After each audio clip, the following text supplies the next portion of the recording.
As I have gotten older, the preaching that I prefer to do is fast becoming primarily textual.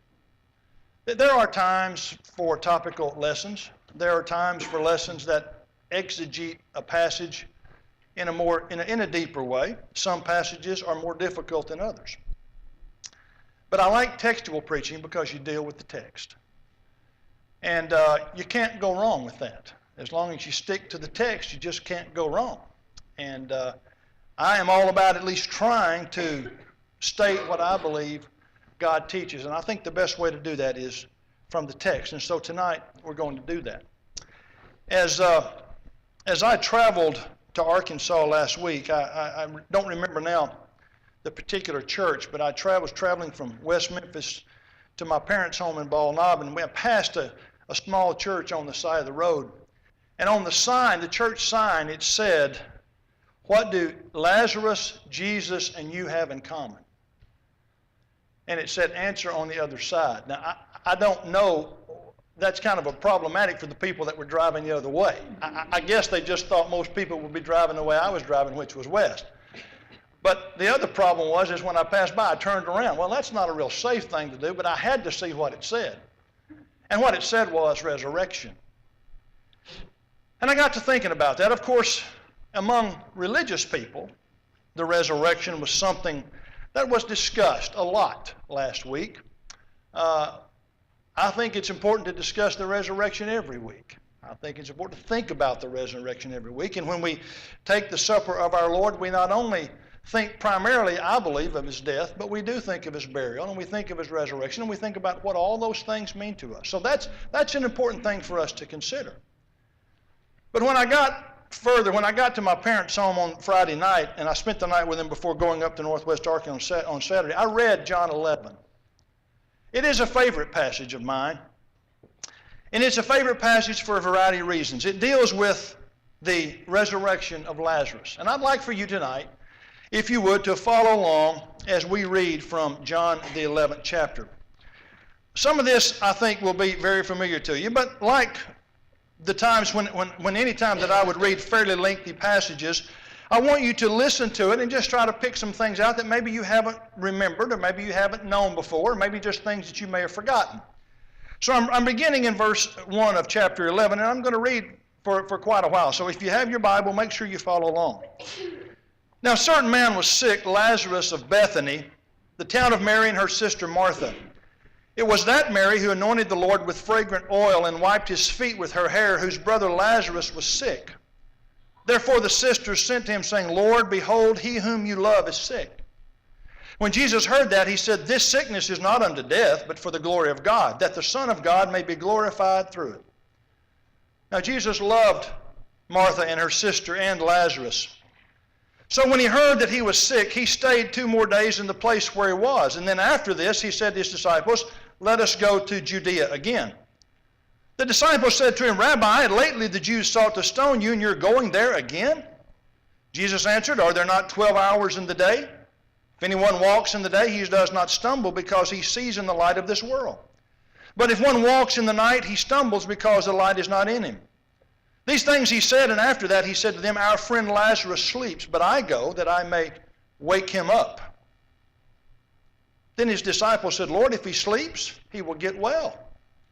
However, Jesus spoke of his death, but they thought that he was speaking about taking rest and sleep.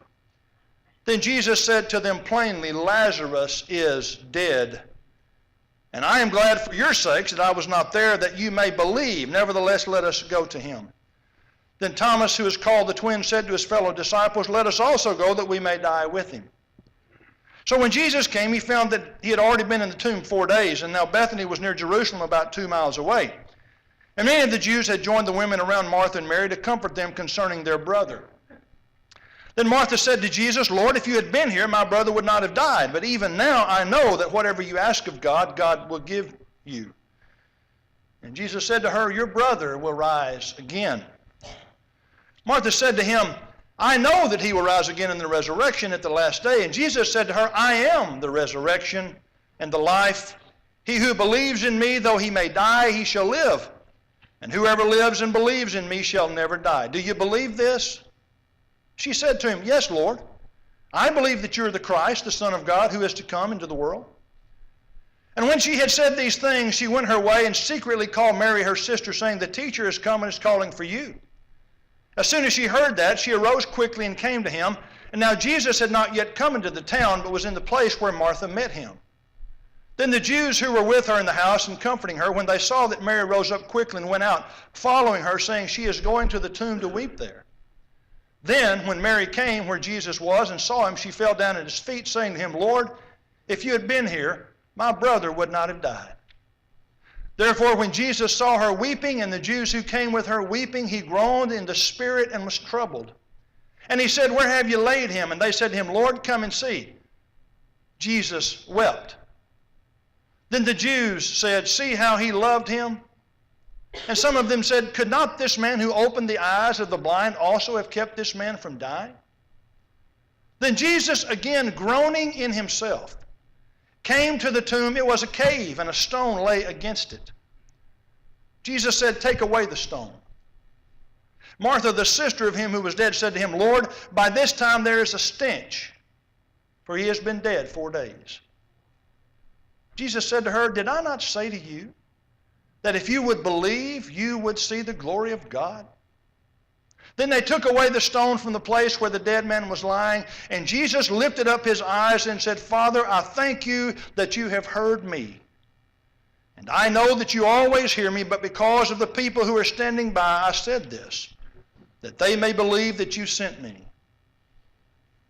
Now when he had said these things, he cried with a loud voice, Lazarus, come forth. And he who had died came out, bound hand and foot with grave clothes, and his face was wrapped with a cloth. Jesus said to them, Loose him and let him go also. As you know from your study in the book of the Gospel of John, the miracles that John recorded were given so that people would believe. And there were only 7, if I'm not mistaken. And they showed the power of God over a number of things. This is the last miracle that John records that takes place in and around Jerusalem. It's 2 miles from Bethany, about 2 miles from Bethany, Jerusalem. And you cross the Mount of Olives to get there.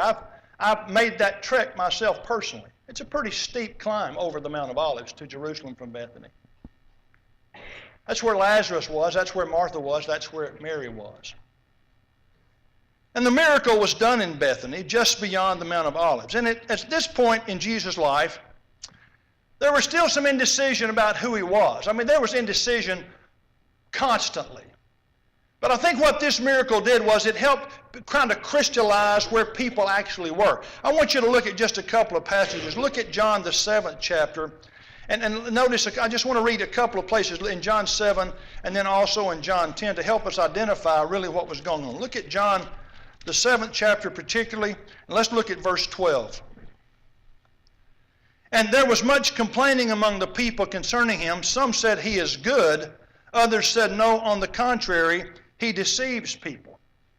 Look in verse 40. Then many from the crowd, when they heard this saying, said, truly this is the prophet. Others said, this is the Christ. But some said, will the Christ come out of Galilee? Has not the Scripture said that the Christ comes from the seed of David and from the town of Bethlehem where David was? So there was a division among the people because of it. And now some of them wanted to take him, but no one laid hands on him. Look in chapter 10 as well, verses 19 through 21. Therefore there was a division again among the Jews because of these things. And many of them said, he has a demon and is mad. Why do you listen to him? And others said, these are not the words of one who has a demon. Can a demon open the eyes of the blind? You see what's transpiring here? People have different reactions to what they see Jesus do. But what this miracle that we just read in John 11 did, it really isolated those who would believe and those who wouldn't believe. Those rulers of the Jews after this miracle, they really got intense about putting him to death. But it seems to me that the disciples and those who were true believers after this miracle, they not only didn't want to put him to death, but they wanted to serve him even more. And after the resurrection, it became even more apparent, as you know. But there was an emergency. At least in the minds of the people there was an emergency. But it's not any unusual emergency. But when somebody's sick to the point of death, that is an emergency. And Mary and Martha knew that. A family is concerned about a family member. Verse 3 says that the sisters sent a message to Jesus, and they said, Lord, behold, him whom you love is sick. They just sent a message. But they sent a message because they realized that Jesus could do something about that. Verse 4, I think, identifies how Jesus reacted to it. Verse 4 tells us that Jesus didn't see an emergency. Jesus knew all things. Jesus knew what was going on with Lazarus. He knew that. But he saw an opportunity. And verse 6 is interesting to me. Verse 6 tells us that Jesus said, we're going to stay away. You know, when somebody calls for a doctor because somebody's sick unto death, most doctors that I'm aware of don't say, let's stay away for a couple days. That's what happened here. Let's stay away. Okay? Jesus said, we're going to stay away for 2 more days. And verses 9 and 10, I think, by what Jesus says, shows that Jesus considered duty more important than safety. They questioned him, are you going to go? And he said, yeah, we're going to go. Because the duty that I have is more important than my safety. They were concerned about that. Now, in the context of this story, there's a lot of crying. There's a lot of weeping. I don't know that I've ever been to a funeral when there wasn't weeping.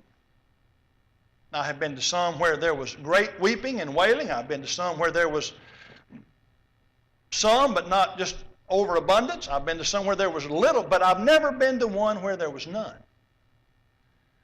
What happens here is Martha and Mary are grieved. They love their brother. Verse 20 tells us that. When they call for Jesus to come, Martha meets Jesus, evidently away from the house, and Mary stays home. And Martha and Jesus then begin to have an exchange that you find in verse 25 and 26 particularly. Look at that. Look at the exchange that they have. This is what Jesus said. Jesus said to her, I am the resurrection and the life. He who believes in me, though he may die, he shall live. And whoever lives and believes in me shall never die. Do you believe this? Well, he said that particularly to Martha. She had come to meet him. She didn't stay at the house. She went out evidently on the outskirts of town to meet him. And so he has this exchange with her. Jesus, according to verse 30, still has not come to Lazarus, yet verse 31 tells us that the Jews tried to comfort the woman. Now that's the backdrop. That's not everything about the backdrop, but I think that's essentially what the backdrop says. And then Jesus comes to where Lazarus is. And then things go a little different direction. When Jesus comes, verse 33 says that the women were weeping. And it says that the Jews were weeping. That word originally means that they were loudly crying, that they were wailing. It wasn't just they were sniffling and there were a few tears. I mean, they were grieving desperately the loss of their brother. And then verse 33 says this. About Jesus, it says, he groaned in the spirit and was troubled. You ever thought about that? And this is the Son of God. This is the Son of God who knows what he's about to do. And yet this passage tells us he groaned in the spirit and was troubled. This idea of groaning in the spirit, it's in the literal idea, it's the snort of a horse. Now, on the surface, that may sound a bit funny. But literally, that was the idea. And what it connoted was indignation. Jesus groaned in his spirit and was troubled. This is not saying he was sad. This was saying he was angry. Jesus was angry specifically at death. And I think that becomes even more apparent, not only in the story, but ultimately to us. Now, Jesus was not unmoved by the spectacle of death. As a matter of fact, verse 35, you know what verse 35, it says, Jesus wept. And that's not the same word. That's not the same idea as he groaned in the spirit and he was troubled. Those are two different ideas. Him groaning in the spirit was he was angry at what death did. Him weeping is the idea that he was troubled like everybody else was troubled. He was real. He was personal. He was physical. He understood what people went through. He was moved by the intensity of death, and he was moved particularly by the death of Lazarus. His sister had reminded him, you loved him, Lord. This is one you loved. So I want you to consider something. I want you to consider the thought that Jesus knew the power that he and his Father would have over death. Let that sink in for just a moment. In the course of all of these things that are going on, Jesus knew what he was about to do. Yet, he was angry and he was sad about what death had done to his friend. I've been angry before, and I've been sad before about what death had done to my friend. But I couldn't do what Jesus is about to do.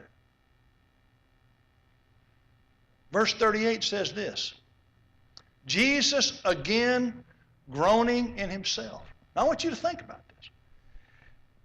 John records that once again Jesus was groaning in himself. That goes back to the idea, not that he's sad, but he's upset. He's angry. He's angry. He's got indignation that it has to do with what death has done. His grief was multifaceted. It wasn't just that he was sorry that Lazarus had died. I think what moved him to tears, if you will, and what moved him to weeping was because he lost a friend. Physical death had taken, just like it takes a lot of people, just like it had taken others, he had seen physical death run its course. But this was different. This was different. Verse 39 tells us that Jesus said, take away the stone. And Martha said to him, Lord, he's been in the tomb 4 days. There was something to the fact that after 4 days, at the beginning of the 4th day, to the Jews, that's when the decomposition of the body actually started, after 4 days. Before 4 days, there was none of that. So the point that Martha is making to Jesus is, he's been in there 4 days. And his body's already stinking. I don't know if that made a big difference to her, but it didn't make a big difference to him. Now I want to go back and look at verse 41 through 43. And as I read this again, I want you to see if there's anything that strikes you as being most interesting about these verses.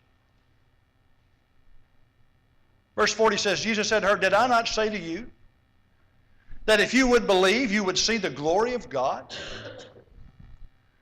Verse 41, then they took away the stone from the place where the dead man was lying. And Jesus lifted up his eyes and said, Father, I thank you that you have heard me. And I know that you always hear me, but because of the people who are standing by, I said this, that they may believe that you sent me. And when he had said these things, he cried with a loud voice, Lazarus, come forth. He commanded Lazarus to come forth. And in verse 44, it says that Lazarus came out. But do you notice this? Jesus offered the prayer before Lazarus had come forth. Did you get that? Did you notice that? Lord, I thank you that you've heard me. How did he know? How did he know that Lazarus was going to come forth? Well, he knew Lazarus was going to come forth. But he said, he prayed, he thanked God that Lazarus, that what the glory of God was going to be seen. He thanked him before he'd even seen it.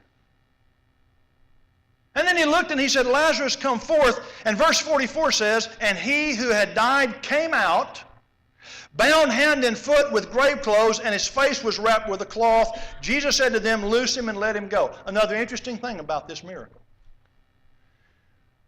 When the Jews would wrap a body, they would not only wrap the upper body, but they would wrap the lower body as well. The shoulders would be left unwrapped. But the one dead who was wrapped could not walk. So the miracle is not only that he had come to life, but he appeared to them in the grave. He came with grave clothes, and his face was wrapped with a cloth. And then Jesus said to them, what did he say? Loose him and let him go. Evidently, when he came forth, he appeared to them, and part of the miracle was he came so that they could see him. But he was still wrapped, and Jesus said, you need to loose him and let him go. If you're going down to chapter 12, it tells us this. Then 6 days before the Passover, Jesus came to Bethany where Lazarus was, who had been dead, whom he had raised from the dead. They made him a supper, and Martha served, but Lazarus was one of those who sat at the table with him. There are a lot of things. If you're going in chapter 12, a little on down, maybe in about verse 9 and 10, it talks about how people wanted to come and just see Lazarus. Isn't that the way it would be? If you had been there, wouldn't you want to say, I've heard this story? All these townspeople saying this man was dead and now he's alive. I want to go see him. And evidently it was a pretty impressive thing. They would come to see him. But it was just further crystallizing those who believed and those who didn't believe. This was really the last miracle, at least that John records, that Jesus did. Because very soon now he's going to die. But it's interesting to me that what happens here is that Jesus uses this opportunity in a place near Jerusalem, not at Jerusalem, but near Jerusalem, to show the world again that he truly was the Son of God. Now, let me make what I think is the most practical application for us.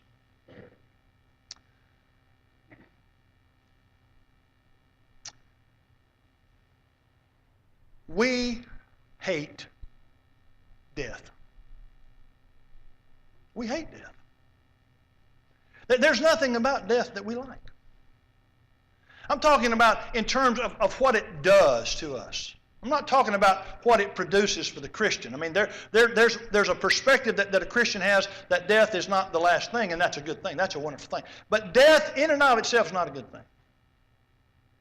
And I want you to know something else. Jesus hated death. He didn't like it any more than we did. But the interesting thing about that is that all of us at one time or another have faced what Mary and Martha and Lazarus and the Jews faced. Now, we have not faced, none of us have faced death. But all of us have faced loved ones or friends or somebody that we know who's faced death. So we understand that. We have been people like the Jews. It says several times in the text, the Jews were there to comfort Mary and Martha. They understood what death would do. And when death strikes all of us, we need people to comfort us. I don't know if this is true or not. It just seems like the time since Beth and I moved here, there has been, seems like to me anyway, there's just been an abundance of death. Death comes to all, and I'm not suggesting that it's any more than at any other time, but it just seems that way. But one of the great things about this church, one of the many great things about this church is when death comes, it doesn't come to someone alone. You're there to help. You understand. All of us have faced it. It's not a bad thing in the sense of what it can do for us, because as the wisdom writer tells us in Ecclesiastes, it's better to go to a house of mourning than a house of feasting. It's better for us actually when we are reminded of those things, because we do see death. I can remember even as a fairly young boy, I can remember my mother and father having an exchange about whether or not I ought to go to a funeral. And the consensus pretty quickly was, yes, he needs to go. Now, that's not a suggestion about what you do with your kids. I don't even remember how old I was when that decision was made for me. But I do know this. I wasn't very old. And that wasn't something that I did frequently, but I can remember many times them having the exchange, my parents having that exchange. But I want you to think about what death does. I read this and I like this. I want to share this with you. When we think about death, death is this. We live in its shadow. As much as we love life, death is all around us. It's all around us. Happens every day. Happens every day in this town. Every day in the newspaper there are obituaries of people in this town who passed. Every day. It's the nature of death. So it's all around us. It's all around us. We live in its shadow. We're also helpless to stop it. Isn't that interesting? I mean, there's nothing we can do. Once death marks its territory, and once death reaches into a person, whether it's whatever the reason why, but we're helpless to stop it. We want to do something about it. All of us who have loved ones, there are some even today who are dealing with loved ones who are struggling. And you face the uncertainty of whether or not they're going to live. But the reality is you're pretty helpless to stop it. Even those who are in the medical profession, even those who are doctors and who seek to try to achieve a way to stop it, they may alter it to some degree, but death is inevitable. We're helpless to stop it. Many times we're angered by its success. We get upset by it. Because we know what's going to happen. It's going to do what it's intended to do. It's going to kill. So we're angered by that. And we're discouraged at its power. You know, we hope that maybe this time's different. Maybe this sickness is different. Maybe this is a different situation. Maybe this is not going to happen quite this way. Yet we see it and we're discouraged at its power because we can't really do anything to stop it. We're limited by its presence. What can you do? How many times have you been in the room of someone who may be in very poor health and the end result is not good? Or maybe they may be dying. Maybe they know they're dying. You can't do anything. You're limited. You're just limited by its presence. You're saddened by its triumph, even though it's inevitable. Even though we know it's going to happen, we're saddened by that. There's grief that takes place. And I think it's fair to say that even for a Christian, I think we're afraid of its coming. I don't mean afraid in the sense of we panic, and I don't mean in the sense of afraid that we think about it all the time, but there is a reality to death that we don't even know about that I think makes us afraid. I think that's fair. I don't think about dying on a regular basis, but sometime I do. And sometime I ask the question, you know, am I afraid to die? I don't think I am. I don't think I am. But I think because of the nature of humanity, there's a part of me that is. And then we're a bit overpowered by its strength. It just comes and it just destroys. And so there's nothing really good about death itself. It just overpowers us. And there's really nothing we can do. But the difference in what happens in this life and death is the story in John 11 is similar to what happens today. There's Lazarus, there's family, there's comforters, and there's a dead person. The difference is today, Jesus is not there to resurrect the body. Isn't that interesting? Jesus was there. Jesus was the difference. Jesus can and does defeat what defeats me. With him, the grip of sin and death is broken. And death is different for a Christian. My purpose for talking about this tonight was simply this. I want to remind us that as difficult as death and sin and decay, as difficult as all those things are, the difference maker is always Jesus. It's always Jesus. That's the difficulty that I have sometimes when I'm asked to do a funeral for someone who's not a Christian. That's difficult. Because while I'm not the judge, obviously, there's difficulty in that because the hope that we have in Christ is not manifest to some because they're not in Christ. But when Jesus asked Martha, "Do you believe that he's going to live again?" Jesus would ultimately say after the exchange word, "I am the resurrection of the life." He has the power to do that. So the resurrection story for us is not just that Jesus was resurrected from the dead, The resurrection story for us is that we'll be resurrected too. That's what gives us hope.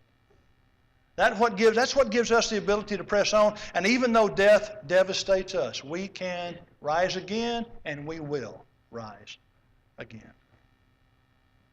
I hope you'll remember the story. I hope you remember the significance of that story.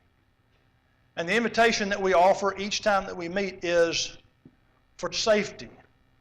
The invitation that we offer every time we meet is for ultimate resurrection from the dead.